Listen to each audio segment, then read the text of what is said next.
से सुनेंगे स्टूडेंट। आप सबका आज का मैथ में क्वेश्चन है, अच्छे से समझिएगा। आज के मैथ के क्वेश्चन में हम लोग सीखेंगे चक्रवृद्धि ब्याज कैसे ज्ञात किया जाता है। ठीक है, तो बढ़िया से ध्यान से सुनिएगा कि चक्रवृद्धि ब्याज कैसे ज्ञात किया जाता है, अच्छे से समझिएगा।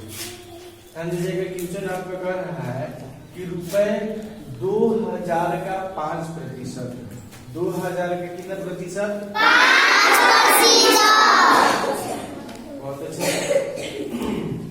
तो कह रहे कि 2000 का 5% वार्षिक ब्याज की दर से 2 वर्ष का, माने 2 वर्ष यानी कि 2 साल का चक्रवृद्धि ब्याज निकालिए। ठीक है, 2 वर्ष की चक्रवृद्धि ब्याज कितना होगा वो हम लोग को निकालना है। अच्छे से ध्यान से देख लीजिएगा, आप सबको निकाला गया है, लिखा हुआ है हल कि 2000 है, आपको 2000 किया गया है, गुना देकर के ध्यान दीजिएगा 5 है, 5 बाई देकर के आप सबको 100 किया गया है, फिर प्रतिशत है। ठीक है ना?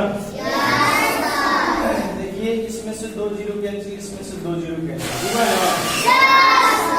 जो हम लोग बचा देख लीजिएगा 20 है, 20 के गुना है, गुना के 5 है, 5 हो गया। अब इसको गुना कर दीजिएगा, 20 गुने 5 कर देंगे तो 20 बचे कितना होगा? 20 बचे 100। ये 100 जो आया वह आया है दीजिएगा 1 वर्ष का। कितने वर्ष का? 1 वर्ष का। अब यही 100 जो है ये फिर आपको ध्यान दीजिएगा 2 वर्ष का भी हुआ। कितने वर्ष का हुआ? 2 वर्ष का।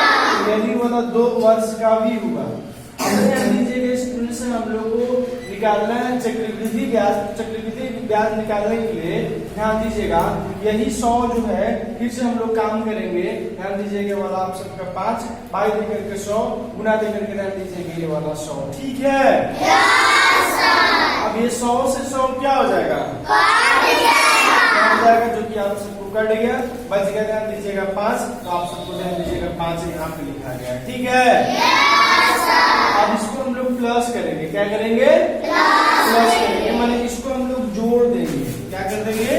जोड़ देंगे। तो ध्यान से देख लीजिएगा, चलिए हम लोग इसको जोड़ते हैं। 0 0 5 तो 5 हुआ ना?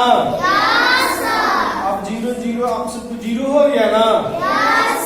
1 और 1 कितना हो गया? 2। तो सिंपल जान जाए कि हम लोग को 2 वर्ष का चक्रवृद्धि ब्याज जो हम लोग को निकला वो निकला 205। कितना निकला? समझ में आया ना? चलिए, बहुत अच्छे, वेरी गुड।